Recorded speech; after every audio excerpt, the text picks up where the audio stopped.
All right, everybody.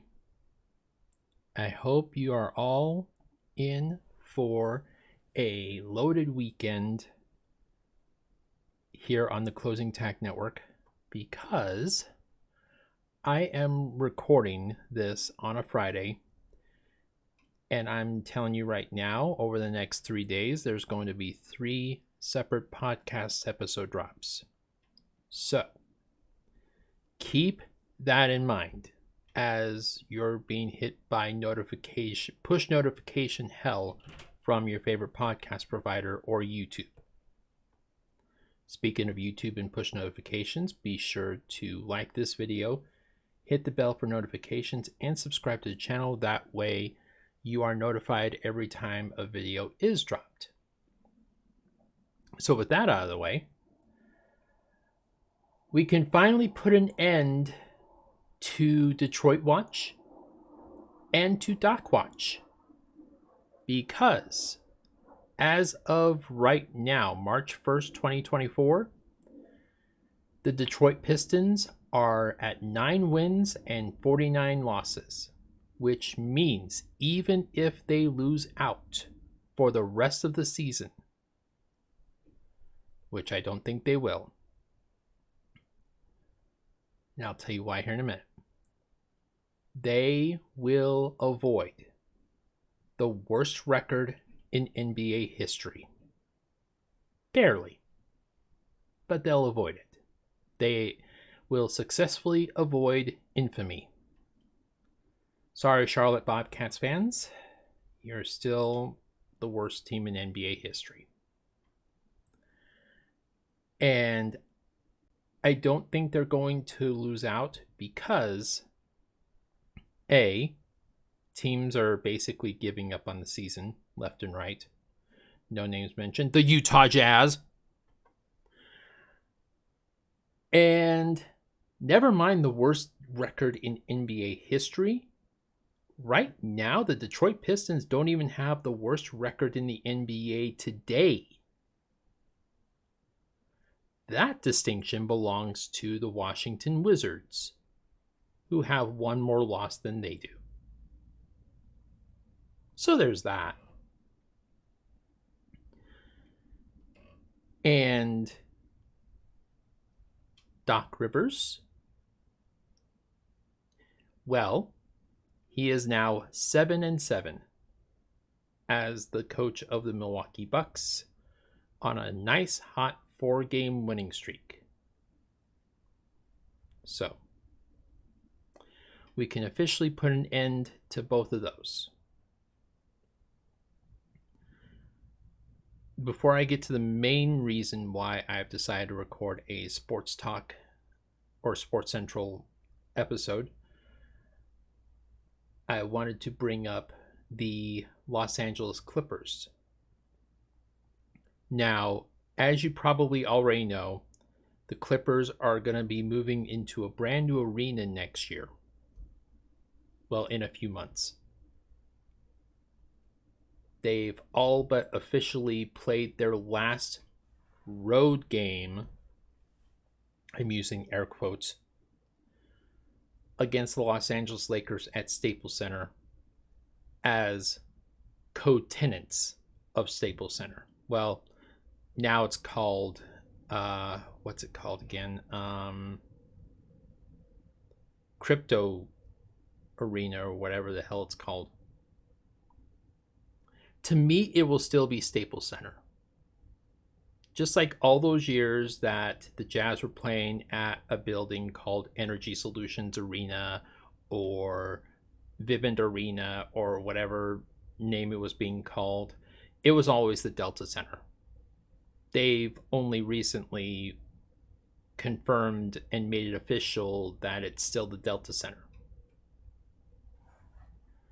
But what you probably don't know, unless you've been following the news this week, is that the Los Angeles Clippers will be moving into the Intuit Dome, which is a gorgeous looking building, gorgeous looking stadium. Do yourselves a favor and Google Intuit Dome. That's INTUIT Dome. If you don't know how to spell dome, blame the public education system. Google it and marvel at its magnificence. But you probably don't know that they're moving into this new building in a few months with a completely new look. Like, we're talking complete and total rebranding. We're talking about ditching the Microsoft Word Paint looking pile of shit that they call a logo and the wannabe hip gangster South Central look for their uniforms. All that's going away. They are embracing their history, they're embracing their roots, and they're going back to the actual Clippers look. Not the Clippers look that looked like they were actively trying to mimic their big brother, the Lakers. Now, if you don't know, and many don't, even I didn't know this until several years ago, the name Clippers, first of all, the team originally started in Buffalo as the Buffalo Braves. But when they moved to San Diego back in, I think it was like either the late 70s or early 80s,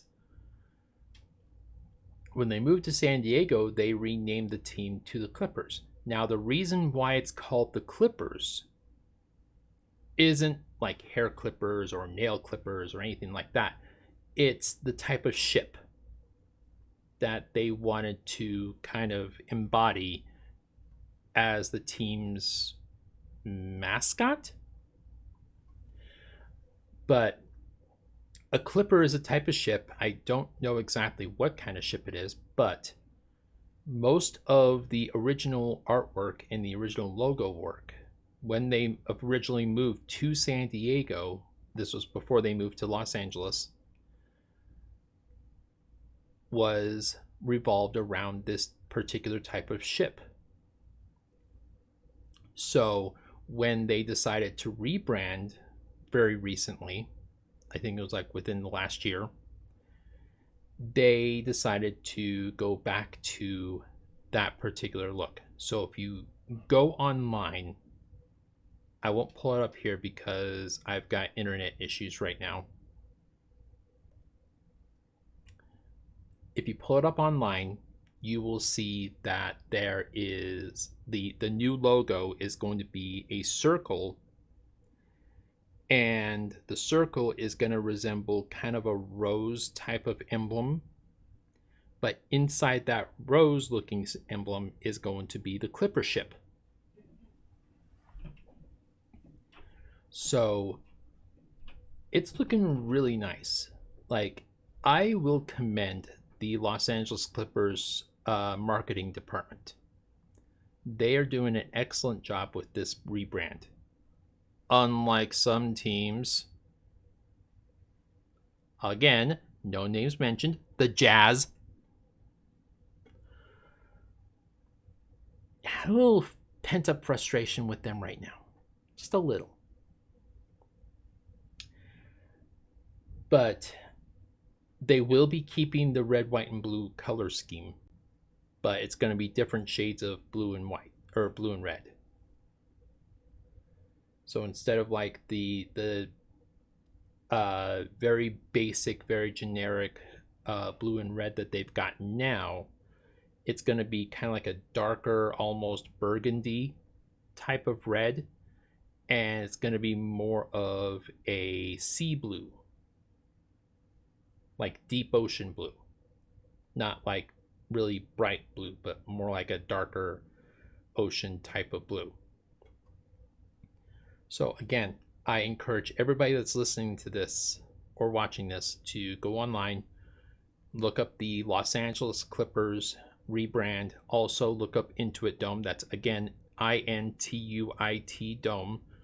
And yes, it is named after the company that owns QuickBooks and TurboTax and all of that. They bought the naming rights to the stadium even before they broke ground. So go online, look those up, and just be amazed. I honestly think, I know it's blasphemy and heresy for someone to say this, but I think in a few years the Clippers might actually be on equal ground as a team in Los Angeles with the Lakers. Maybe not in terms of banners being hung from their stadium, but it'll at least be on equal footing, especially if LeBron drags the Lakers further into the ground than he's already done. Which I have thoughts about LeBron here in a bit. But let's get to the main reason why I'm recording a podcast episode today. So there's a lot of rumblings and a lot of what's the word I'm looking for? A lot of rumors regarding professional sports teams in the United States and the insatiable need to move into a new arena. Right now, there's over a dozen sports teams if you combine the NFL, the NHL, the NBA, Major League Baseball, and the MLS. There's over a dozen teams right now that are either actively looking to get into a new arena, actively looking to move out of a city because the city refuses to give them a new arena, or are currently in talks with state legislatures and city legislatures about funding a new arena. And I'll only name the ones that I can name off the top of my head. Right now, the biggest one is the Arizona Coyotes of the NHL. And I know that's a big one because right now, there's a lot of rumors, especially here in Utah, about the Coyotes moving here. And the biggest reason the Coyotes are moving is because the state of Arizona is refusing to introduce a tax increase to fund a new arena. And so, I mean, basically, they've already, shelled out so much money for that gorgeous looking stadium. I know it's a little old, but it's still a gorgeous looking arena for the Arizona Cardinals, the NFL team. I've always been fascinated and enamored about that arena. I always have. Especially when you consider the history of the Cardinals and, what kind of arena they were playing in before, in the dead of summer, in the middle of a desert. And of course, they're still paying the tab for the Phoenix Suns. So when the Arizona Coyotes were trying to get a new stadium, the state of Arizona is like, no. Number one, you're not that good of a team. Number two, we just barely got done footing the bill for that gorgeous new stadium for the Cardinals, which is no longer new. And number three, we're still footing the bill for the Suns. So no, you're not getting any money from us. So the Coyotes are practically moving. It's just a matter of where. Right now, the biggest two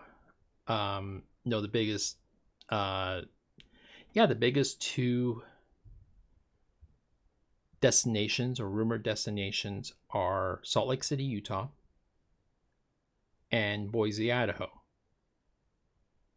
Now, Boise is in no way, shape, or form ready to support a professional sports league.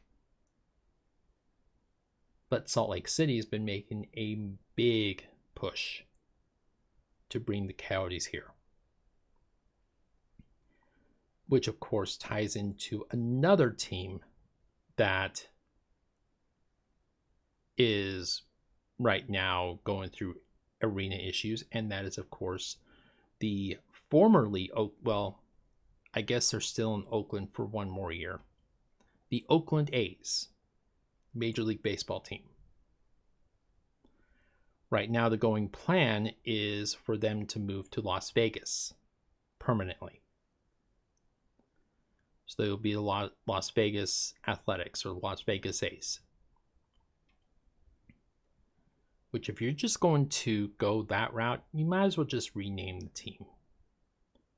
It's too closely related to the current WNBA team, the Las Vegas Aces. But right now there's one problem. Las Vegas doesn't have an arena right now. And they're not scheduled to have an arena for at least 4 more years. So what do the A's do once their lease is up at the Oakland arena? Well, that's where Salt Lake City steps in. Right now there's a huge push for the city of Salt Lake to build a new arena for its minor league team, the Salt Lake Bees, as well as build a Major League Baseball ready arena to show the world that they can be ready for Major League Baseball, and also B, kind of help a neighbor out.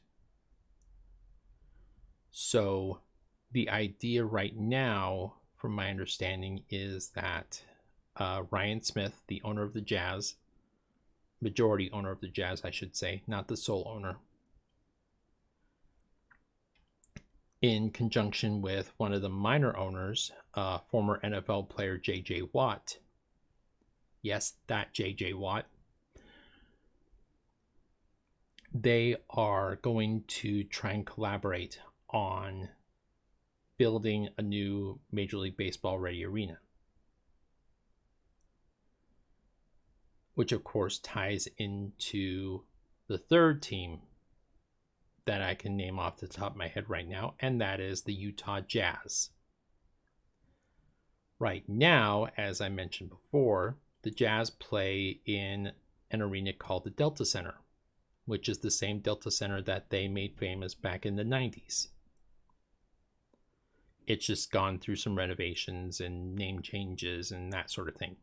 But it is still a 35-year-old arena, which by NBA standards is ancient. In fact, it is, if not the oldest arena in the league, it's probably in the top 3 oldest arenas in the league. Actually, no, it's not the oldest arena. That belongs to Madison Square Garden. So right now, as we speak, Utah state legislatures are currently discussing a tax hike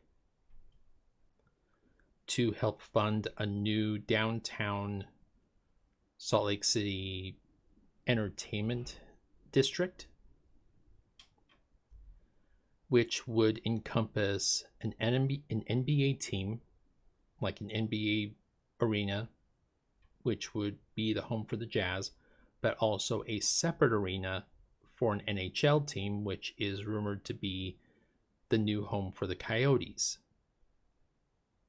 But it'll also have like shops and restaurants and that sort of thing. So it'll be like one of those multi-purpose type of areas where people can just walk from area to area and, you know, get their eat on before they go to the game. Which I've long argued that that's what the Delta Center needed. That's what the Gateway was originally supposed to be about, but people have found walking across a busy street from the Gateway Center to the Delta Center to be a bit taxing. Granted, this will not be better, but at least they will not have to worry about traffic and whatnot. Now, here's my question. Right now, where the Delta Center is, you have two major public transit lines. If you don't know the geography of Salt Lake City, there's a public transit system called TRAX, which is basically light rail. And this light rail takes people from the airport to downtown, to the University of Utah, to this area called Daybreak, and areas in between. Two of those major lines pass through the right next to the Delta Center. In fact, they have a train stop right outside the arena. So how are they going to incorporate that into this new entertainment district? So since you're on probably Google looking up the Clippers rebrand and Intuit Dome, look up the proposed entertainment district proposal for the Utah Jazz and Ryan Smith. And yeah, I'll let you decide on how they're going to incorporate all this, especially when you've still got the Salt Palace Convention Center, which is, it's the old Salt Palace, the arena the Jazz used to play in before the Delta Center was built. But right now it's being served as a convention center, which is where they hold a lot of the major conventions that come through town, especially FanX, which used to be Salt Lake Comic-Con.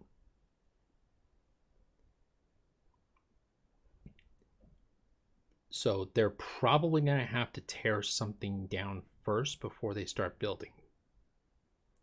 And they're not tearing down the newly created City Creek Center. So in all likelihood, they're probably going to tear down Gateway, especially if, the homeless situation is continuing to get worse. And they're probably going to have to do something to kind of help mitigate some of that.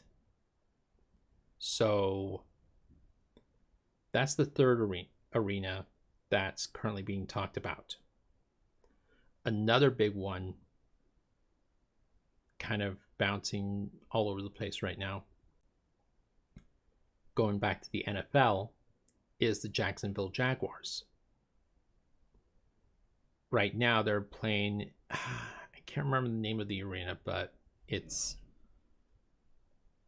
not really a good arena. From my understanding, it's a pretty terrible arena. But the Khan family, who owns the Jacksonville Jaguars, are in talks with Florida state legislators to potentially fund a new arena for Jacksonville. But if you know both geography and economics in the area, Florida is one of the states in the US that doesn't have income tax of any kind. It's one of the reasons why billionaires like Jeff Bezos and Elon Musk are moving there, so they can avoid paying taxes, or at least state taxes. So there's a lot of rumors and speculations going around that Jacksonville may end up losing the Jaguars. And if they end up losing the Jaguars, where are the Jaguars going to move to? No, they're not moving to Utah. Utah may be Major League Baseball ready. Utah may be NHL ready. They are they're never going to be NFL ready. That's just the reality of the situation. As long as this state's major predominant belief system believes that you should never work on Sundays or do anything other than attend church and family functions on Sundays, Utah will never be NFL ready. That's just the reality of it. Nor would I want an NFL team coming here if that's going to be people's mentality. So that leaves some other areas. I mean, they could always move to St. Louis. It's not like St. Louis has tried and failed with the NFL before. It's not like St. Louis still has that old arena that the Rams used to play in.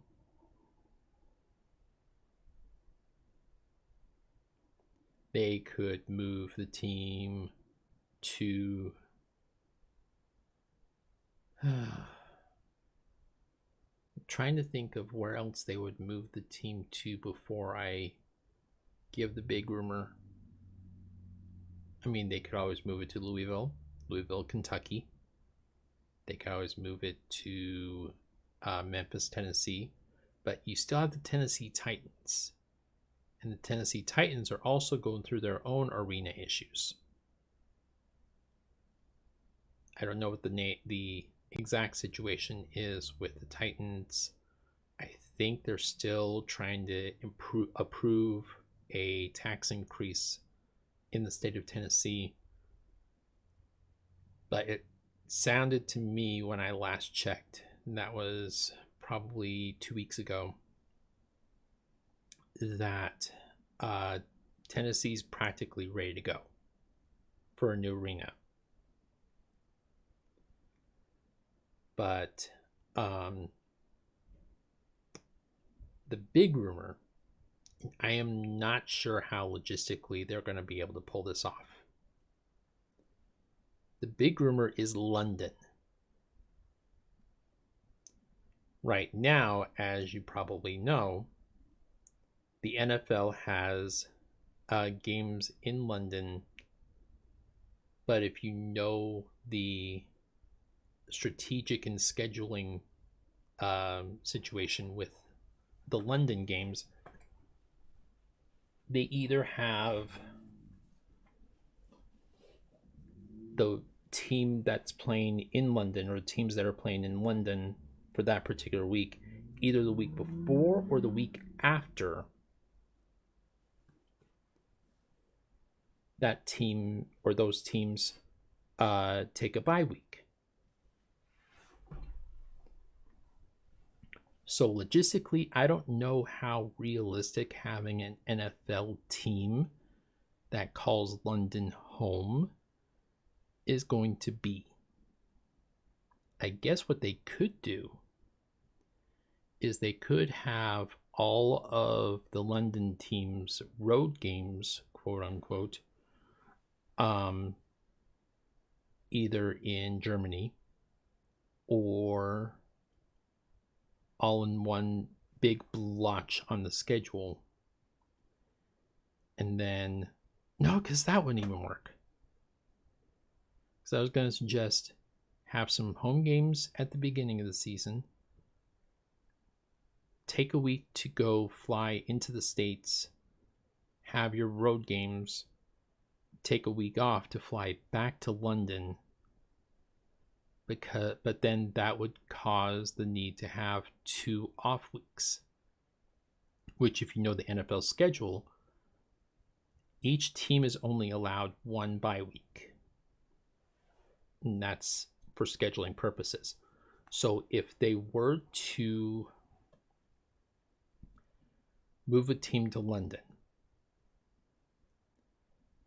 they would almost certainly have to have teams.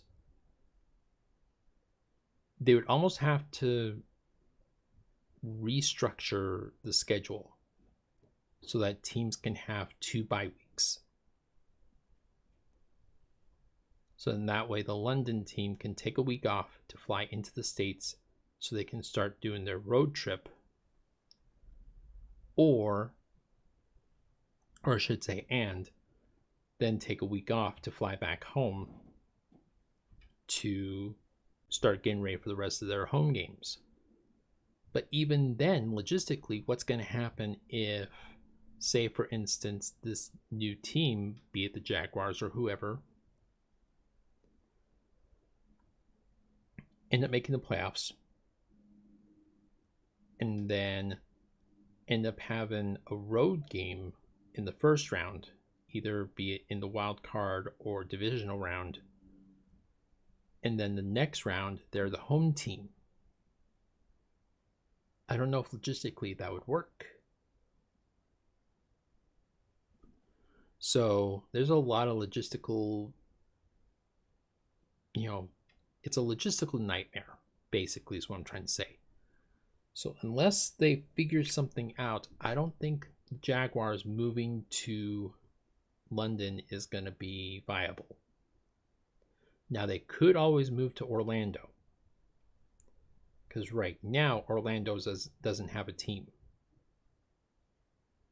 They could move to Tallahassee, who also doesn't have an NFL team. There are options. Alabama's an option. Austin, Texas is an option. San Antonio, Texas is an option. I mean, how insane would it be if the NFL had 3 Texas teams? The Cowboys, the Texans, and either San Antonio or Austin. That would be wild. The last team I wanted to talk about, and this is kind of I don't know if this is something that fans of this particular team need to worry about right now,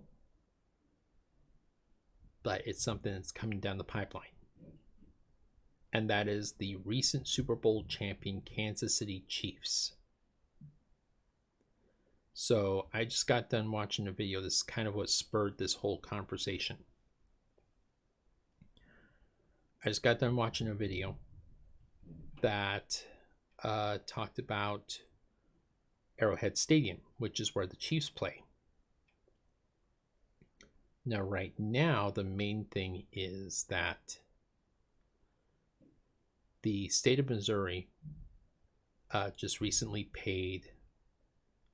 got done paying a tax increase from 2006 to renovate Arrowhead Stadium. Now the Chiefs are proposing that the state of Missouri introduce yet another tax hike for yet another renovation. Now there's been rumors for 2 years now that if the state of Missouri isn't willing to play ball, which, given the fact that they forced 2 teams out of the town of St. Louis in the last 50 years, not exactly a great track record.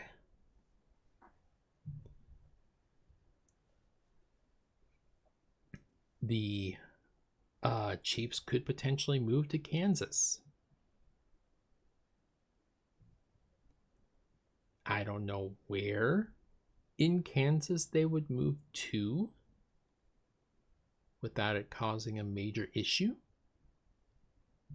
but that is an option. The Kansas Chiefs doesn't have that same ring to it, I guess you could say, as the Kansas City Chiefs. But that doesn't happen until 2031. So I don't think people are going to necessarily need to worry too much about the Chiefs moving just yet. Plus, if they end up winning 3 in a row next year, like Patrick Mahomes is wanting to do, they may never have to worry about the Chiefs leaving ever. So that's that topic. The LeBron topic. This is something that I've kind of been sitting on now for the last month and a half. And I've been sitting on it because I've been debating about even bringing it up. Because I am of the belief that a family's private life is a family's private life. And that the public, like TMZ, ESPN, all these media outlets, have no fucking business intruding in family business. But when you're LeBron James, some would argue that he is the greatest basketball player of all time. I beg to differ, but that's my opinion. I will respect yours if you respect mine. Cool? Deal? Cool. LeBron James, his son Bronny, whose legal name, and I only learned this a couple weeks ago, is LeBron James Jr. He has been going through some issues. Now, if you've been following the story, Bronny started his year, his freshman year at USC with almost a hell-like situation. He had what many would consider a cardiac episode. In fact, many are calling it cardiac arrest because of a defect in his heart. This kid, this 18-year-old kid, is lucky to be alive today.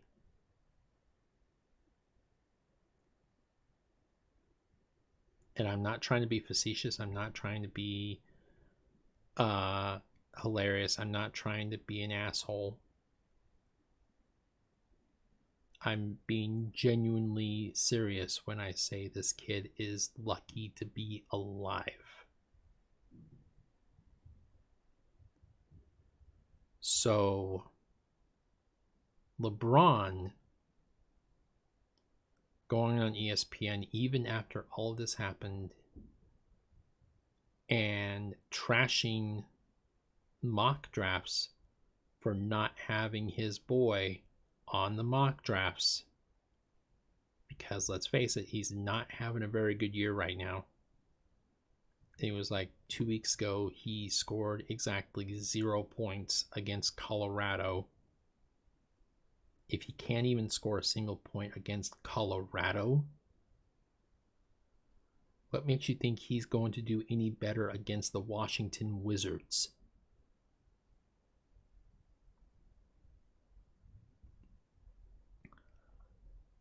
Here's my thoughts on Bronny. I don't think his heart's in it. And there's a lot of players that I can say that about right now that are playing in the NBA today. Guys like Ben Simmons. I don't think Bronny's heart is in it. I know that his father, Mr. LeBron, Mr. Golden God, according to some people, I know that he's pushing for it. And I know this because he's constantly saying, I need to play with my boy before I retire. I need to be on the same floor with my boy before I retire. And he's not getting any younger.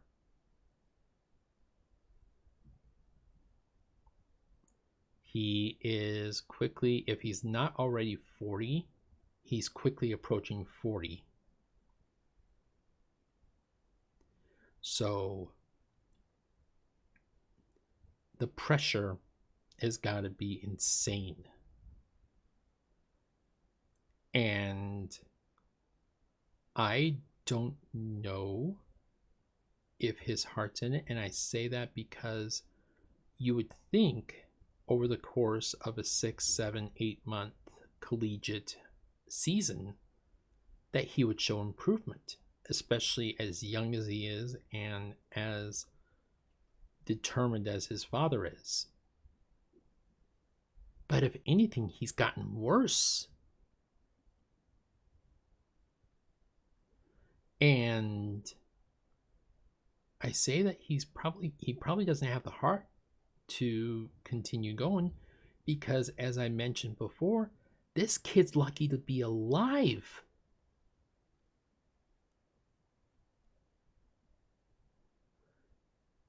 You know, never mind basketball, never mind the NBA.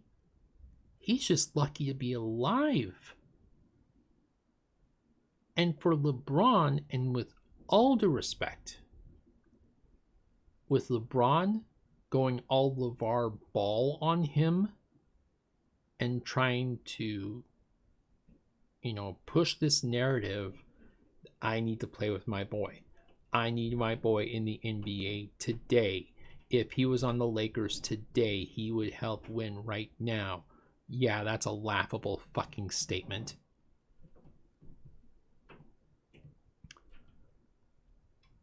I don't know if he feels like he even has the option to tell his father no. I had a cardiac fucking arrest. I shouldn't even be here. I shouldn't even be alive, much less in the NBA. So no, I'm not going to be on the same floor with you. I'm not going to be in the NBA.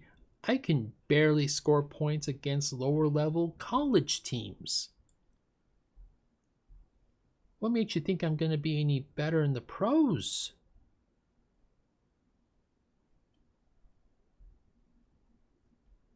The more and more that I hear LeBron talk, the more I see LeBron on my YouTube, the more that I see LeBron in the media, the more I'm beginning to resent him.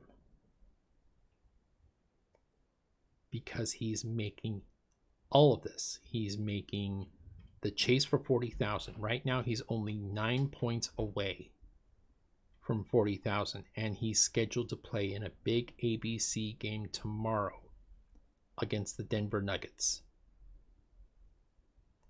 at home. He's making this big push about 40,000 points. He's going to be the only player in NBA history to have 40,000 points career-wise.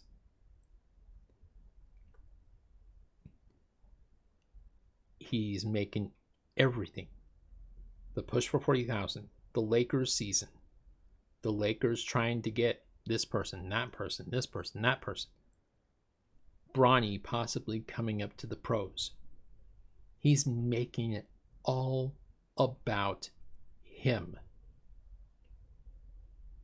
You can argue with me. You can hit me up in my mentions or in my email, Raul@theclosingtag.com. Tell me I'm wrong. Tell me where I'm wrong.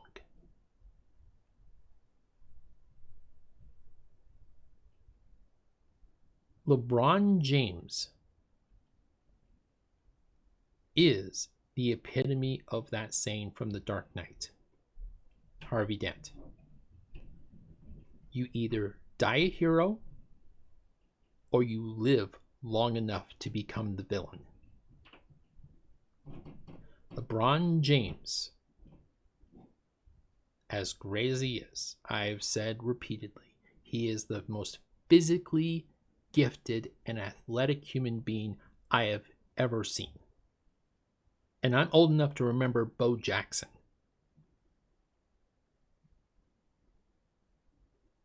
I'm old enough to remember Deion Sanders before he was the coach at Colorado.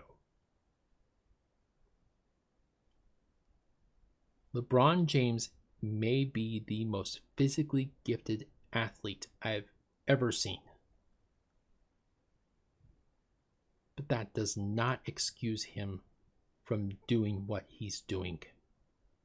That does not give him a free pass for making Bronny struggles both with life and with his college career all about him.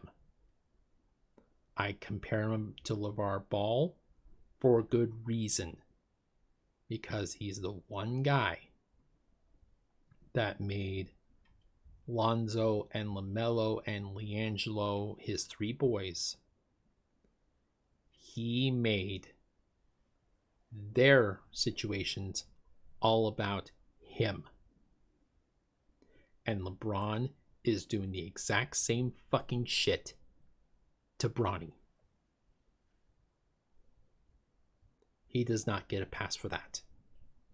He is officially evolved, or devolved, I guess you could say, into softball dad. You know the one. The one that's at the games and yelling at the refs and the coaches and everybody, saying how great his kid is when his kid looks so miserable.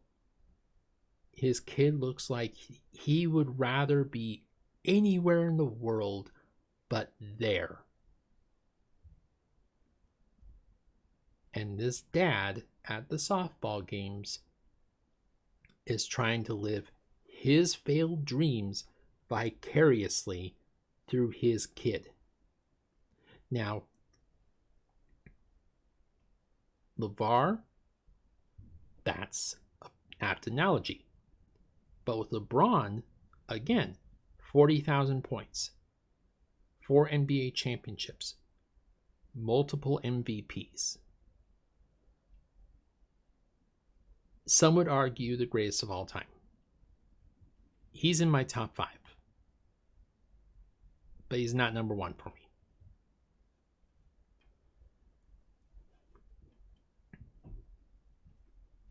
It doesn't make sense for him to want to live vicariously through his son, because he's already done it all.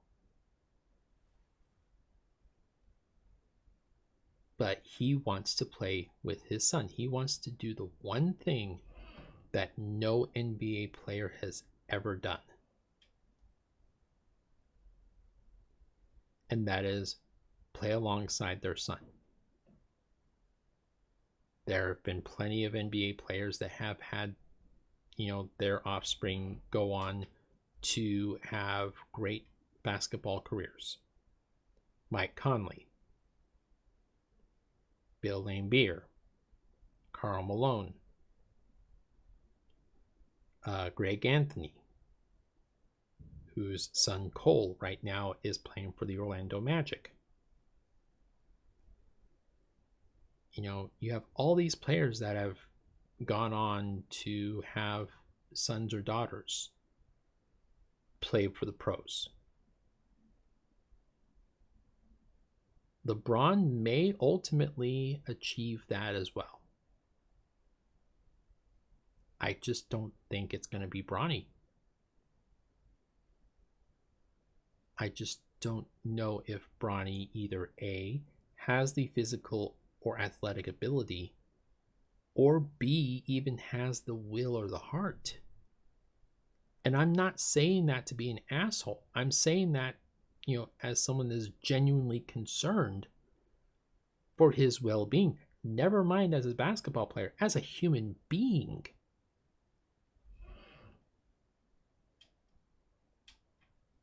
And I could go on for another 20 minutes about how I think this is a huge mistake for LeBron to put this much pressure on.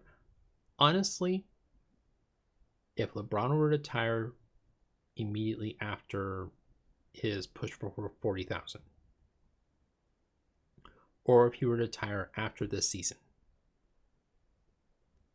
I would have a lot more respect for him. than if we were to continue to push this thing. Because this screams like a selfish move. He would be better served to just hang it up now and to let Bronny do what he needs to do. If that means he needs to spend 4 years at USC, great. If that means going to the G League, great. He is not Los Angeles Lakers ready. He is not NBA ready. He's not going to be for a while. Not even close. He's barely college ready. He's probably not even G League ready.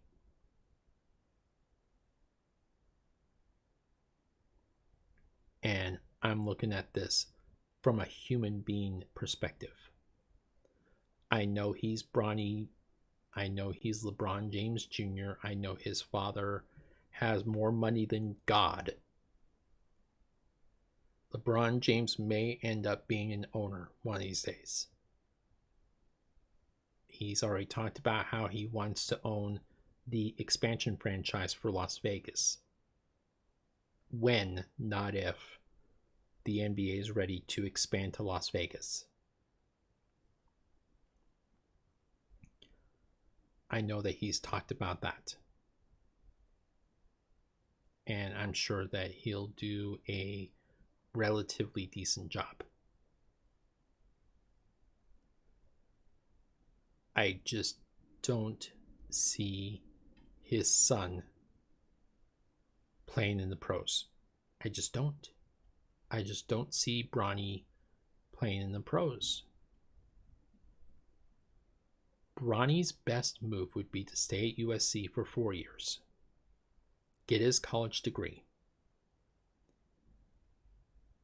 and be able to live a relatively decent lifestyle without having to depend on his dad. I'd rather see that for him than fail miserably at trying to play with his dad. That's my thoughts. What are yours? I mentioned YouTube. If you're watching this on Facebook, like, share, and comment. If you are listening to this on Spotify or wherever you're getting this podcast, if you're listening to this on Spotify, please leave a review. I like reviews. Reviews are nice. And regardless of where you're listening to this or watching this from, I would like to thank you for watching, for listening, for downloading, for donating, for doing everything you can. Your efforts are not going unnoticed, so thank you. And be prepared for more episodes. Probably not nearly as lengthy or vitriolic as this one. Yeah.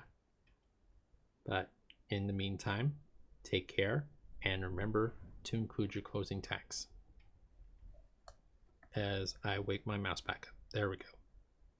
Thank you.